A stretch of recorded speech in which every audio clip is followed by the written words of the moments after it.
Saudara-saudari, Bapak dan Ibu, rekan-rekan muda, anak-anak semuanya, terutama kakek nenek yang mau Natalan hari ini, Shalom Alaikum.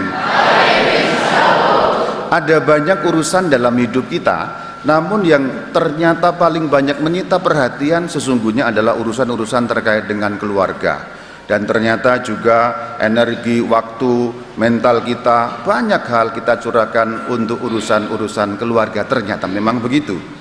Dan keluarga biasanya memang kita juga mendapatkan luka-luka batin dalam keluarga. Namun sebaliknya, di dalam keluarga pula luka-luka itu disembuhkan. Jadi memang unik keluarga ini. Sekali waktu kita ini senang banget berada di suatu keluarga kita ini, tapi di saat lain kita ini kadang benci, sebel banget. Kok kenapa keluargaku begini, apa sih hidupku? Memang agak unik untuk kita mengalami dan memahami keluarga itu. Sesekali kita pengen pulang ke keluarga kita karena lelah hidup dan keluargaku terasa damai, sejahtera. Tapi di saat yang lain aku tuh pengen minggat aja dari keluarga ini ya. Yang manggut-manggut ini ngerasa juga pasti ya. Kita semua merasa seperti itu. Unik sekali keluarga ini. Kadang terasa manis sekali, kadang pahitnya minta ampun, kadang enak banget, kadang getirnya nggak tanggung-tanggung. Itulah keluarga. Namun saudara-saudari, hari ini karena pesta keluarga kudus, saya mau mengingatkan kepada saudara-saudari, tidak ada keluarga yang sungguh-sungguh bahagia sepanjang segala masa. Amin. Tidak ada. Tidak ada satupun di atas muka bumi ini yang bahagia terus sepanjang segala masa. Amin. Tidak ada. Yang senang terus, tidak ada. Setiap keluarga punya salibnya sendiri-sendiri. Setiap keluarga punya masalah dan problemnya sendiri-sendiri. Itulah kenapa tidak ada rumus pasti untuk tips-tips dalam keluarga. Karena rumus yang di keluarga A dan di keluarga B berbeda-beda. Karena problemnya, keadaannya, situasinya, orang-orangnya pun berbeda. Namun hari ini ketika kita merayakan pesta keluarga kudus, kita diingatkan ada rumus dasar bersama. Kalau matematika itu ada rumus dasarnya, nanti ada turunannya. Turunannya bisa beda-beda, tapi rumus dasarnya bersama ada. Yang diceritakan dalam firman yang kedua, yaitu ikatan cinta kasih. Itu tadi juga yang disampaikan di dalam doa kolekta, doa paling awal, ikatan cinta kasih. Ikatan cinta kasih itulah yang mengikat keluarga kudus, yaitu Bunda Maria, Bapak Yusuf, dan bayi Yesus yang hari ini kita dengarkan dalam firman Injil. Ikatan cinta kasih itu pada hari ini akan aku terjemahkan dalam 3 hal yang semoga mengingatkan kembali supaya hidup keluarga kita baik-baik, terberkati, dan menjadi sebuah keluarga ya meskipun tidak sempurna, selalu ada cacat celahnya, tapi juga menjadi sumber-sumber selalu yang menenangkan, yang membalut luka-luka. Sebab ingat, di dalam keluarga terjadi luka-luka batin, tapi dalam keluarga pula dibalutlah luka-luka itu. Maka ikatan cinta kasih kalau dalam terjemahan saya 3 hal. Saya mau mengingatkan pada Bapak dan Ibu semuanya, saudara-saudari termasuk juga anak-anak, ikatan cinta kasih 3 hal.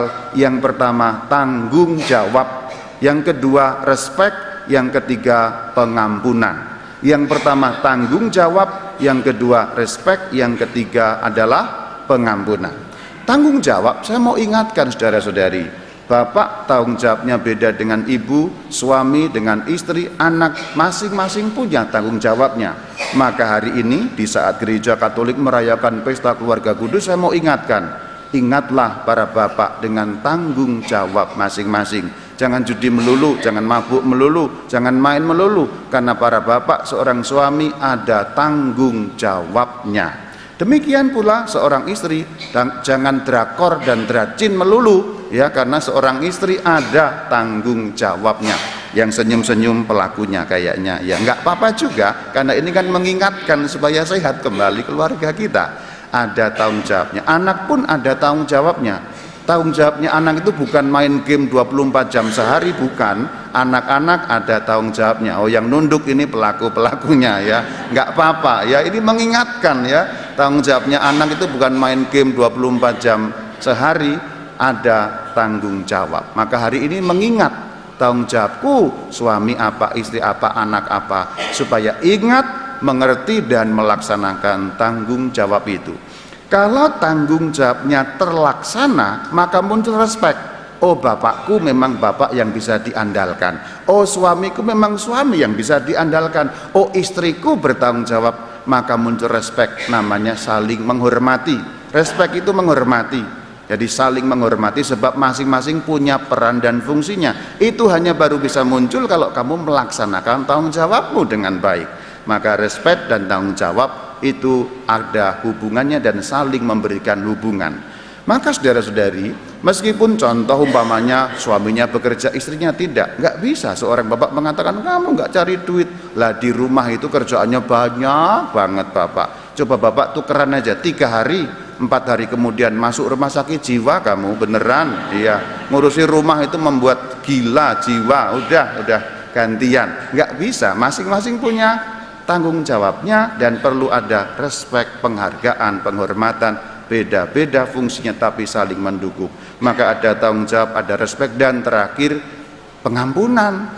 Pengampunan kadang yang gede-gede, ya kalau jatuh, ada yang ya maaf kata, ada yang perselingkuhan, ya namanya bukan kita membetulkan, bukan salah, dosa besar tentu saja.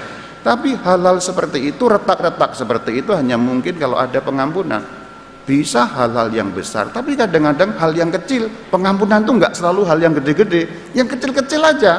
Contohnya lupa matiin lampu saklarnya, lupa cetek itu, wah drama, nah, bahaya ini.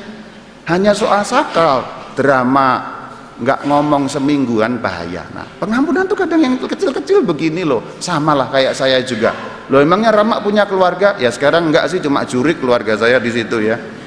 Tapi kan seumur-umur ya baru sekarang setahun terakhir nggak ada keluarga dalam arti Romo yang lain. Tapi kan selama hidup saya jadi Romo ya ada keluarga. Keluarga saya siapa? Ya Romo yang lain.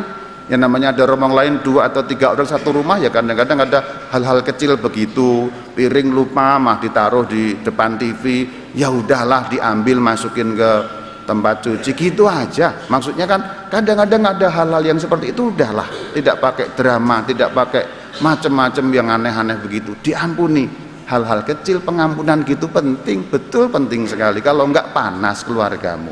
Maka hari ini saudara-saudari, saya mau ingatkan dalam pesta keluarga kudus, ikatan cinta kasih terjemahannya 3. Pertama, tanggung jawab. Anak-anak ingat tanggung jawab, istri suami semuanya. Supaya nomor 2 ada respek, saling menghormati, dan ketiga pengampunan. Hal yang kecil-kecil itu harus ada banyak pengampunannya. Kalau enggak jalan hidup kita. Sebab kita juga ada banyak salahnya. Sama, kadang suami itu salah, kadang istri salah, kadang anak-anak salah.